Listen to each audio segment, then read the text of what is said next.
Hey there, welcome to the DFS Build NBA Edition. I'm Kevin Roberts, joined with Taylor Smith. We're getting ready to go over this 10-game main slate over at DraftKings. Should be interesting considering two teams that have been very open about limiting guys. The Raptors and the Sixers are on the slate. Don't really know what to do with that, especially considering if you remove the minute limit, Philly would look good, especially with Maxey already ruled out. And then if we didn't have to worry about the minutes, Raptors against Wizards, yeah, that looks good too. So that's a big thing that we're going to have to kind of navigate. But our goal is obviously to do that, help you win money. If anything we do here does help you out, please smash that like button, subscribe to the channel, and come join our free Discord. You come in there and talk shop and share your lineups and your picks, whatever you want to do there. If you want to get core plays for any of the slates, FanDuel, DraftKings Night Slate, go visit our Patreon. All right, let's get into it. We go position by position, highlighting the top plays. Luka Doncic looks amazing at 12K here, 68-point fantasy projection. I mean, let's just talk about Luka for a second. I mean, Luka is, you said before we got on here that he's been averaging like 2 fantasy points per minute, with LeBron out, which is absurd. Small sample size, but how are you feeling about paying up for Luka here? I mean, it's obviously appealing because, there's no LeBron, it's Luka. We haven't seen him in this situation yet in a full game without LeBron. So the ceiling's obviously massive, but it's a huge slate. There's going to be a lot of value. There's going to be a lot of expensive stuff elsewhere that's not quite as expensive as Luka that's going to look good. We have Jokic on the slate potentially. So, and the matchup's not great for Luka. Like, Brooklyn is a pretty good defense despite being a kind of mid-team overall. Like, they're a defensive-minded team. So I'm not dying to pay 12K for Luka. I think it's fine, but it's certainly not a must. I think a more balanced build, depending on news we get, looks a little more appealing than paying all the way up. Yeah, it is tough to get away from it, but the one thing that is going to allow that possibly is, like you said, it's 10 games, so there's a lot of ways to go here. And then also a guy on his own team I'm very high on here, 7.5K for Austin Reeves with no LeBron. Tough to really know what to expect just because we've seen him without LeBron and not necessarily without Luka very much. So, but still, he's going to look really good here. The matchup is not amazing. I think if you're going to factor that into the equation, Reeves just looks better by comparison. Certainly the better value, 5K less. But he looks really good here, coming in with the third best projection of the slate. You also have SGA at 11K if you want to save a little bit compared to Jokic and Luka. Don't have a problem with that. To be clear, if there's value there, I have no problem paying Luka. Like, obviously a big part of Brooklyn's defensive numbers plays into them playing very slowly. So they're bottom 3 in pace. So it definitely helps them, I think, when it comes to that. But yeah, so like there's so many options here, but the one that stands out the most is easily Austin Reeves. Yeah, I would definitely max one the Reeves and Luka situation. Just, you're paying a lot of salary into 2 guards on the same team in a bad matchup. So I expect Reeves to be the more popular of the two. But both are certainly fine. Luka would gain steam if Jokic is out. We just got Jokic with an elbow ankle questionable today. Jamal Murray also questionable. Aaron Gordon's probably not playing. I'm assuming that's going to come through momentarily. So potential value from Denver would make getting up to Luka more palatable. And then Reeves, yeah, like, great play. With LeBron out, he's probably underpriced. So I'm less concerned about playing Reeves than I am about Luka, just because there's less risk with Reeves being like 4.5K less expensive. So great play. I think Westbrook's going to be certainly viable now that Aaron Gordon is officially out. And then if Murray's out, like, obviously, and Jokic, like, Westbrook can just get better and better and better. And he already looked decent enough with Gordon projected out, and he's 5,500 playing OKC again. So, like, obviously it's a horrible spot. They could get blown out, but 5.5K for Westbrook is pretty appealing, and he's going to gain a lot of steam, I think. Yeah, I mean, I would certainly be wary of a blowout and just a brutal matchup in general, but 5.5K Westbrook, I think I would just gladly eat that chalk if we're walking into that situation. You have Jared Butler at 4K projecting like a god. You want to give any thoughts on that one? Well, we don't know what's happening with Philly. Butler got 29 minutes last night off the bench. So Philly said they were going to monitor minutes for guys like Oubre and Grimes and Yabusele. Maxey's out again tonight. It's an impossible situation to navigate. They do have a good matchup against Atlanta, and we know Butler is a good per minute producer. So I think it's fine. Like, I'm assuming guys like him are exempt from this bullshit minutes monitoring thing. So I think it's fine. Like, he might be over projected, but it's a pretty good spot. And then Bradley Beal's out, so I think Tyus Jones is probably going to be gaining a lot of steam as well at 4,300. Should start with Beal out. We just got Kelly Oubre out, so that's going to make Jared Butler look a bit better. We're getting this news Hey, this right is as we get awesome. on the show here. it could not be going any better right now, to be honest. So yeah, Jared Butler at 4K. He was already going to be an option. Like I think like the next thing I was going to ask was like, if guys weren't starting to get ruled out, do we have to consider Nurse just jerking us around like because of the second leg of a back-to-back set and he barely played half these guys, and then would he just go back to 40 minutes again today? Luckily, we don't have to worry about that with Oubre.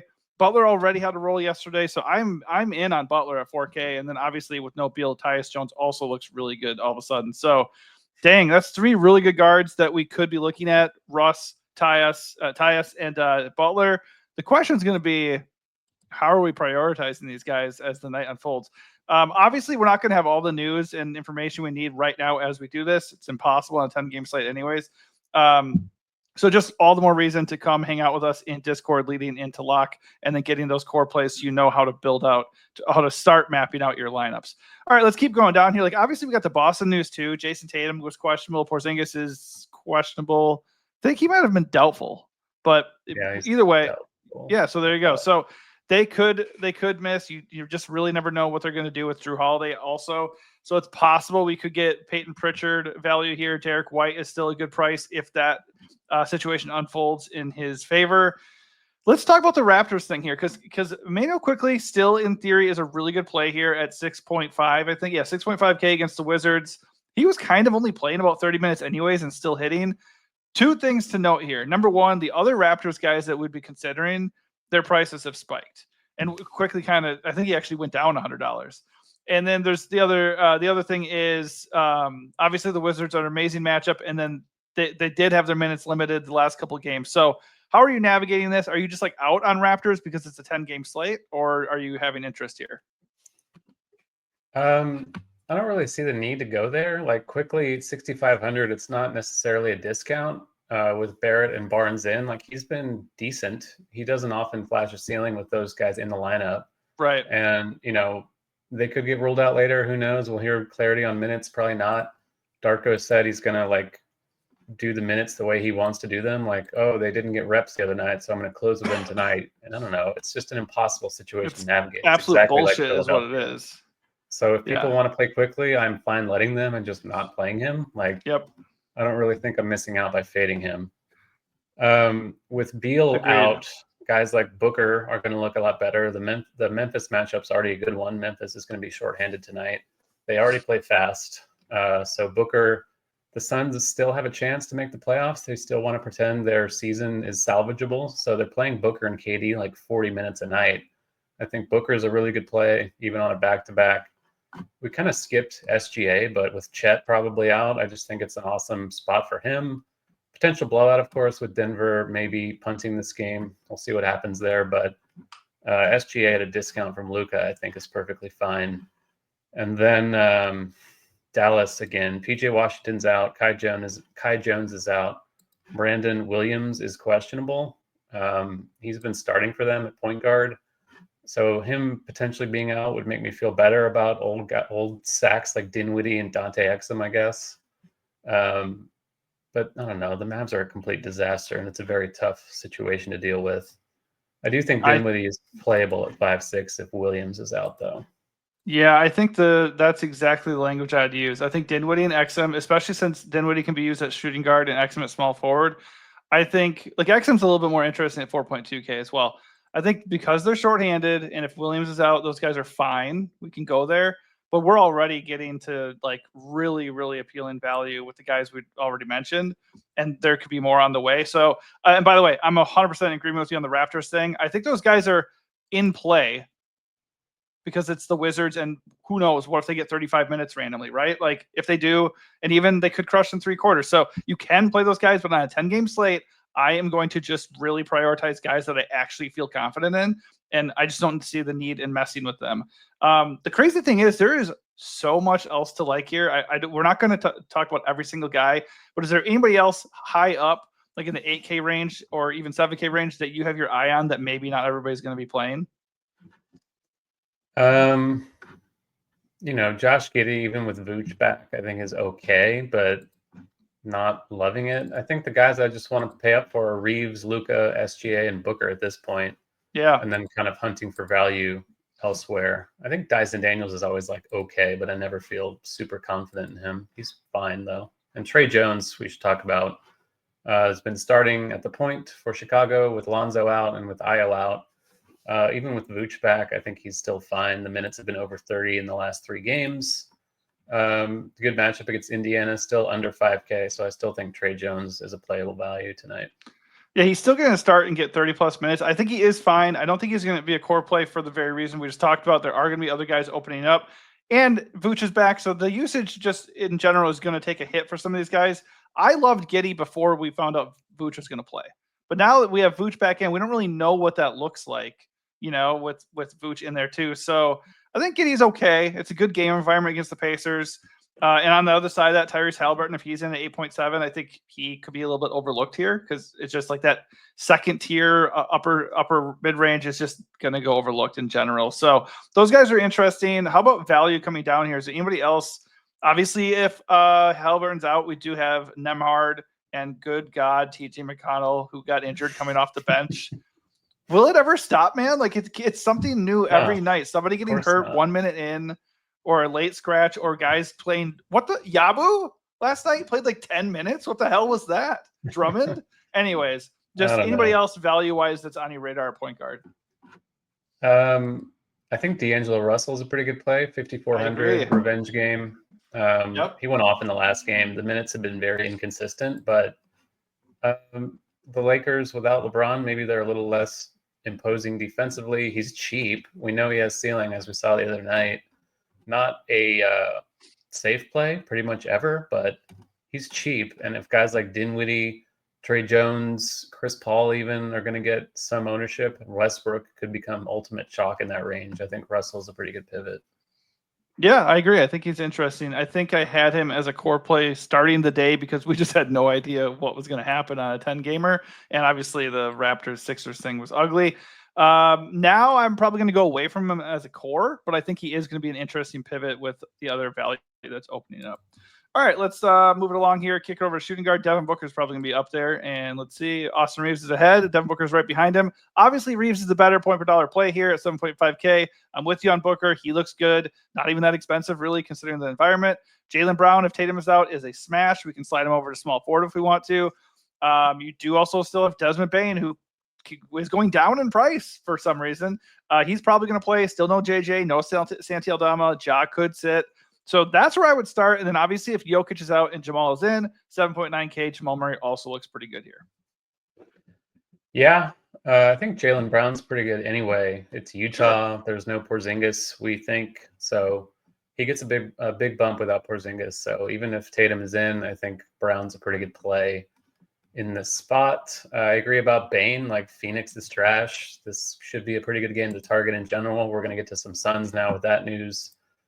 Bane's just crushing. Yeah, ridiculous. And his minutes have been very high consistently. So you can always just say been he's scoring either. A flopper of a game, but I don't know. I think it's fine on this slate.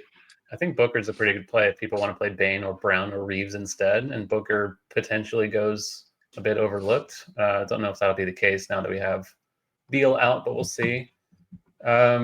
I think you can look at Klay Thompson again. Like Dallas is so shorthanded. They finished the game yesterday with 7 guys. You cannot even start a game with 7 guys. So we'll see how that injury news goes. But without PJ, without Luka, without Kyrie, without AD, he's getting the usage. He's taken at least 19 shots in 3 games in a row. They're playing San Antonio. Both teams, I think, on a back-to-back. San Antonio, not a good team, especially if guys like Castle and Sohan are out. So don't play ever, but this is probably the time to do it with all the usage to himself. Yeah. Max Christie, okay enough. Like, never feel great about him, but he's fine. if Castle's out, I think Devin Vassell is going to be a very good play on the other side of that game. Playing over 30 minutes a night, he's still pretty cheap. We saw that nuclear ceiling 2 or 3 games ago. Don't expect that, but Dallas is not stopping anybody, so I think Vassell is going to be a pretty strong play too. Yeah, I'll mention Grayson Allen, good old Ted Cruz with no Beal at 4.2K off the bench. He's okay. That's a decent value. Also, Dalton Connect at 4.4. No Rui, no LeBron. He should get run, and I don't know. It doesn't feel great, but not the worst punt at 4.4. Which is a little bit cheaper though. Let's see anybody else we have to play down here. Yeah, Vince Williams. Yeah, well, he was a core play yesterday. He did not really get there, but of course, with the injuries and obviously Santi also being out, he's questionable. But if he's in at 3.9 still, he is totally fine as a punt. I don't mind him at all. Because I mean, if everybody's gonna be like, oh, Vince Williams didn't play well yesterday, and they're gonna fade him, then you can just get a pretty good value there at lower ownership. All right, Jared Butler's probably the one though. Like between the two, it's shooting guard for sure. Well, yeah, and nice thing is you can play Vince at small forward if you want to play them together too. All right, so small forward, Jason Tatum, if he's in, looks awesome. It's the Jazz. They have no Porzingis. Like, I don't have a problem with it, 10.3. I never like playing Jason Tatum because I cannot get him right. Like, this will be I'll go get all Jason Tatum here, and what's going to happen? He'll get 39 fantasy points, and they blow them out, and it's like all Jaylen Brown or something. So that should not be the reason to not play a guy. Tatum looks good. I'm just going to stop there. KD looks great, like you said. I prefer Jaylen Brown if I'm going to play a Celtic today, and if Tatum's also out, I'd be looking at Peyton Pritchard as well. That's probably all I want to do, like paying up here. I think MPJ obviously looks really good if Jokic and or Jamal Murray end up being out. And then you already mentioned Vassell. So that's probably where I'm starting here. If I'm going to pay, it'd be KD or Jaylen up top. Yeah, I think MPJ without Gordon's pretty good. Should see a bit more usage flow his way. Matchup's brutal though, so it's not something I'm dying to do. J-Dub also with Chet Holmgren probably out. He's shown a pretty good ceiling lately. Same matchup we saw yesterday, which I never loved, but there's upside on him pretty much every night, so I don't mind that. I think the lead guy here though has to be Najee Marshall, who I poo-pooed last week because I said he rarely has a ceiling, and all he's done since then is completely got out. Rebounding the shit out of the ball, shooting a ton, over 20 shots a game. Played 40 minutes yesterday, 39 the game before that. Dallas just doesn't have the bodies. And San Antonio, like we've said, is a pretty good matchup these days. So it's scary playing chalk, max price, Najee Marshall, but obviously he has the ceiling to make it worthwhile. Yeah, and they also just don't have anybody. Like, I'm afraid to put him as a core play at 6.8K. But if they're in another situation where they only have 8 bodies, like Najee Marshall is going to still look really good. I can certainly see that going poorly. I can certainly see him coming out at 6.8, getting like, bless you, getting like 30 fantasy points or something, just having a horrible game. But still, like, it would look really good still. I think that's a good play. Just gotta check their situation, see who is actually active tonight, or who they like bring up from the G League or something. I don't know. Obviously Oubre is out. Are you at all considering going back to Grimes tonight with Oubre not there? Maybe. I think he's our point guard, but I don't know. They said they monitored the minutes, and they did. I think he played under 30. I just don't get why they would monitor him. Like, he's a young guy. He's new to the team. They want to see what they have in him, I would think. But there's certainly risk. He's not cheap anymore, so don't love it. It is a good spot, of course, but I don't know. I don't know if I can pull the trigger on that. I think Exum, point guard, small forward, the minutes for him have not been very good. He's been injured quite a bit over the years, only playing around 20. But depending on the injury news they have, I think he's shown ceiling too on occasion. So don't mind that. If he's going to be one of the overlooked Mavs at 4,200, I think he's a decent value. As of now, he's pretty chalky though. Yeah, I think right now I would be looking to pivot to somebody like Connect, Vince Williams, Grayson Allen, something like that. But he's not a bad play by any means. Just like, can he get enough minutes to actually hit? We'll see what happens with the other Memphis guys. We know Kennard is out for sure. Don't know about Ja. We know Santi's out. So maybe like somebody like Jalen Wells at 4.3 also could be an okay value too. All right, let's keep it rolling here. Unless, as I'm going, you can just stop me for a second if there's somebody else you wanted to touch on. But we'll kick it over to power forward. Jason Tatum's there, Katie's there, Jalen's a lot of just the same guys. You've been Carroll here for the first time, Miles Bridges, who just went absolutely nuclear against the Cavs. I don't really want to play Hornets ever. Certainly don't want to play him on the road against the Heat. I don't know. He's fine at 8.5K. Don't have a problem with it because he does have a massive ceiling and a lot of usage. But I honestly, like, the first guy I really want to click at power forward, I think, is Najee at 6.8 if the situation's perfect. Other than that, I think I want to punt this position. It's not really super appealing unless you're going to go get KD or Tatum. Yeah, this is a pretty shitty position. I do Sure think is. For 10 games, too. Guy. Like, what the hell? You know? We could get more later, like, depending on the Boston stuff in Denver, I guess. But well, Siakam, if Halliburton's out, like, he'd be good at 8.2. I don't have a problem with that. Yeah, that's fine. Vanderbilt, I think Hayes is out again. They're without Rui and LeBron. 29 minutes the other night. Not a high usage guy, but he is an energy guy. He'll get rebounds and stocks and stuff like that. The matchup is better tonight than it was that night on Saturday when he started. So don't mind that, assuming he starts again. I think Tari Eason in a tournament is at 6K. The matchup against Orlando sucks, but Houston's without Amen Thompson tonight, which is crazy that doesn't really open up any value. But Tari does get a boost with Thompson out. The minutes have been okay for him. Can play 30, though. Doesn't look like he's going to be very owned, so I don't mind that as a tournament play. And then Kessler Edwards, I think, started at center yesterday for Dallas. 31 minutes, not a good per minute guy, but once again, Dallas just doesn't have the bodies. So guys like this are going to have to get tons of playing time regardless. So I think Kessler's decent value at 4.3 or whatever he is. Yeah, 4K flat. I don't hate that. Keldon Johnson at 4.8K with no Sohan. I don't hate that either. That's decent off the bench. You know, he gets usage and he can blow up as a scorer. Good matchup against shorthanded Mavs. Don't hate it. Bol started the other day, 5.2K, and he played like 13 minutes. So that's fun. I think with Beal out, if he starts, you could feel a little bit better about it. So I think he's in play at 5.2. It's a little bit annoying, though, that he started and, didn't remotely work out. But he is in a good environment against the Grizzlies.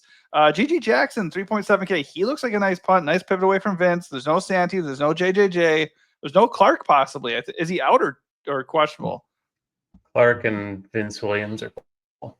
Okay, so if either of those guys miss, he's questionable also. Well, there you go. So GG honestly could be a core play when it's all said and done if things shake out just right. He looks good at 3.7K. Probably the last guy I'd mention here, but I will definitely have him on my radar. Yeah, hopefully we get that because he'd be a nice value compared to all the other shit we're talking about. Yeah, you can always just play for it and then move it around, have him down lower in your lineup, like util or forward or something, and just adjust later. He's even if those guys end up being in, there's no Santee or JJJ. He's going to get 15 to 20 minutes, and he's a great permanent guy. So I think he's a good play. At center here, Jokic comes in with the best projection by a mile. You said before we went live here that he got re-aggravated something. I think his ankle yesterday. So obviously, just the fact that he played yesterday too, plus that, means it's possible he doesn't play here. He is questionable. So if he doesn't play, we're looking at all these Denver guys, possibly MPJ, Russ, Christian Brown. All these other guys are just going to get more usage, even though the matchup stinks. If Jokic is in, that is quite the projection. He is not cheap, but he is Jokic and definitely viable. So he looks amazing, almost doubling up the next guy in terms of projection, which is just disgusting. After him, it's not that exciting. Like Şengün against the Magic, Bam and a possible blowout, like 9.3. Not really interested in that. I think the first guy I start getting excited about would probably be Onyeka. Like nobody on Philly is going to really stop him. And then also Sar at 5.6, I like quite a bit. Obviously, I like Jokic up top if that presents itself. But other than that, I'm kind of looking for ways to save at center. Yeah, this might actually be like we always talk about Jokic's ownership being low, and then it comes in like 5 times as high. This could actually be a slate where he is like super low if he plays. So I'm still going to play him if he's in. I do feel like there's a decent chance he sits, though. All the factors you talked about back-to-back, 2 injuries he's dealing with.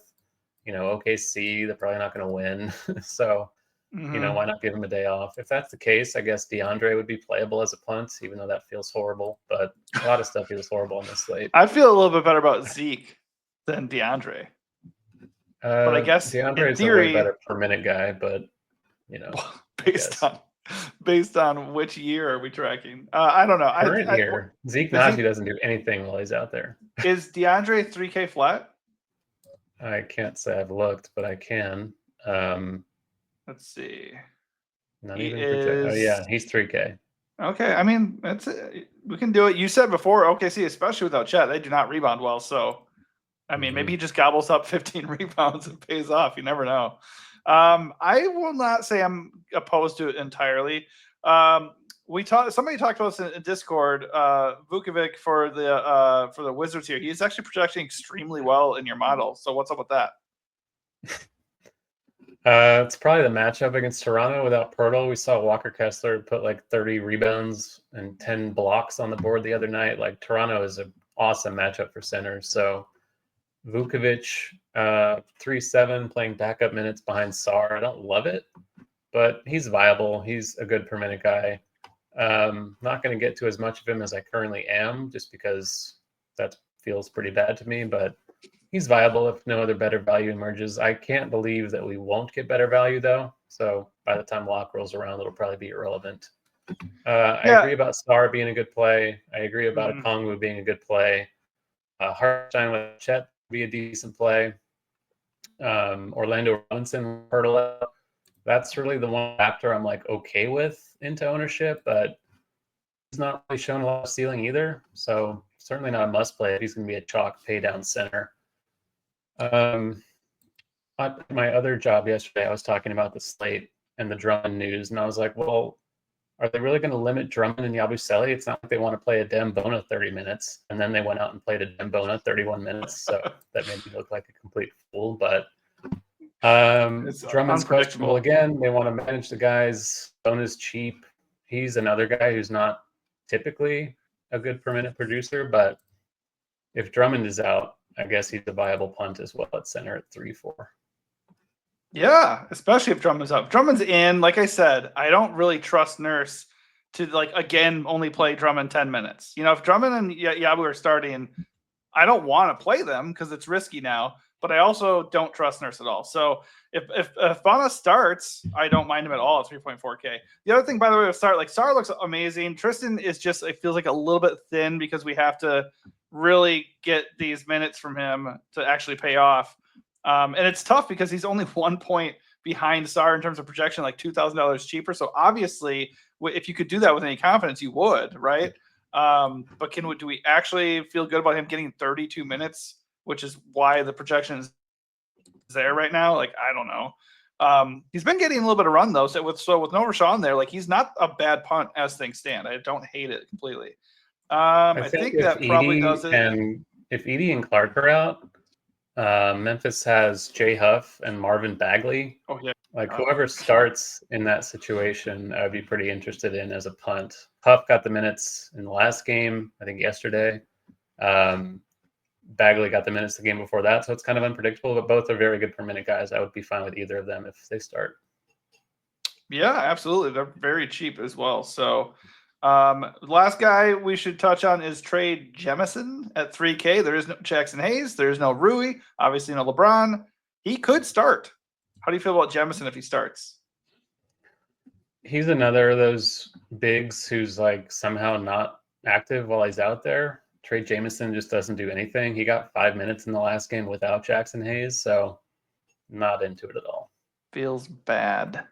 All right, that does it for our position by position breakdown. Let's end things with our strategy and flag plant of the night, if you can at this point. I don't know. You just have to wait on news. I think the current crop of projections is going to look pretty dated by the time lock rolls around, but I think one thing I'm planning to do is just fade the Toronto main stuff into ownership. Yeah. If it burns me, it burns me. If they get the minutes, good for them. I don't trust that they will. I don't see how you can trust them. They held their starters, or at least the main starters, under 30 minutes in the last game against the same opponent. They're tanking. The Wizards are also tanking, so they want to make sure not to win this game. I'd be very wary of playing Barrett, Barnes, or Quickly into anything like that.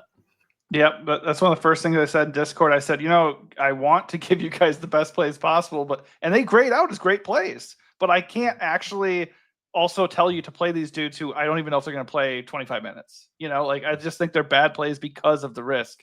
And it's 10 games. You do not have to play really good projecting guys just because like the field likes them or something. You can get a guy that has similar ceiling, similar projection and stuff, and be fine without doing that. I think as far as flag plant goes, like Austin Reeves, I'm assuming he's gonna be very owned, but like Austin Reeves is my favorite play of the slate. Like I'm not gonna get away from Austin Reeves. I think the big thing is gonna be how much of this value that we're starting to see as possible actually comes to fruition. And then like, is it possible for us to get to like Luka and Jokic like comfortably? Like if we can do that and the guys we're playing aren't like ultra thin, that is kind of interesting. But also like a more balanced build is starting to look quite appealing too. But honestly, if you want a true flag plant strategy, you got to come into Discord because we're going to talk about it leading up into lock, and then you can get our finalized plays for the night. So hopefully you do that, but hopefully we also helped you here. And if we did, hit that like button, subscribe to the channel, and again, join us in Discord. Thanks for watching. Good luck.